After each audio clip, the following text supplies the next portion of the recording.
Imagine spending $15 billion to build 300 artificial islands shaped like a world map, only to watch them sit empty for over 15 years. That's exactly what happened in Dubai. But here's the twist.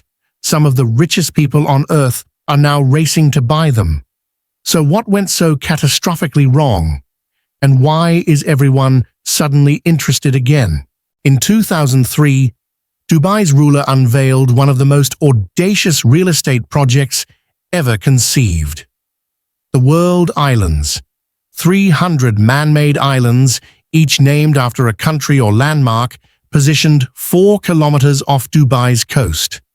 The vision was simple, yet mind-blowing. Create a map of the entire world that you could actually see from space.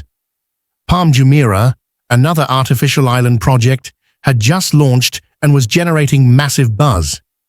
Dubai was riding high on oil money and limitless ambition. They dredged over 300 million cubic meters of sand from the Persian Gulf floor and used nearly 400 million tons of rock to hold it all in place. The project created 232 kilometers of new coastline. Islands ranged from 150,000 to 450,000 square feet, with prices between $15 and $50 million each. One island was even gifted to Formula One champion Michael Schumacher to generate interest. By late 2008, roughly 70% of the islands had been sold. Developers announced plans for themed resorts, private mansions, and exclusive hotels. Everything seemed unstoppable. Then, disaster struck.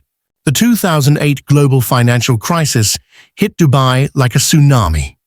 The real estate market, which had been Dubai's golden goose, completely collapsed.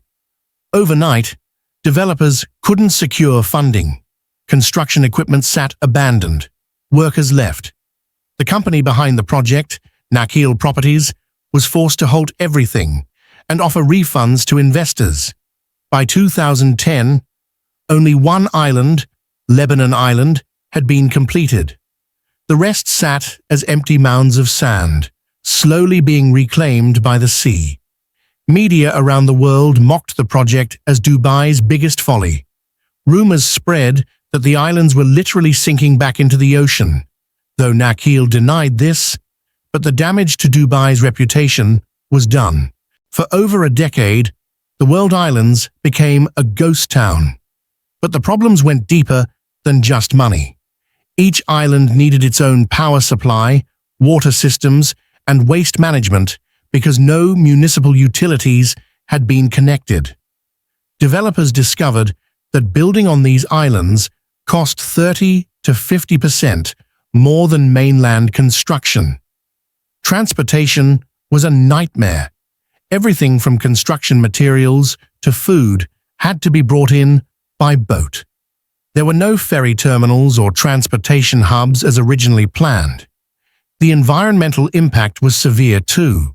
The construction disrupted marine ecosystems, blocked natural currents, and caused water stagnation between islands. Critics raised concerns about long-term sustainability and the ecological damage to the Persian Gulf. But here's where the story takes an unexpected turn. In 2022, something changed. The Anantara World Islands Resort opened with 70 luxury villas, becoming the first completed resort on the archipelago. Then, in 2024, Dubai's luxury real estate market exploded.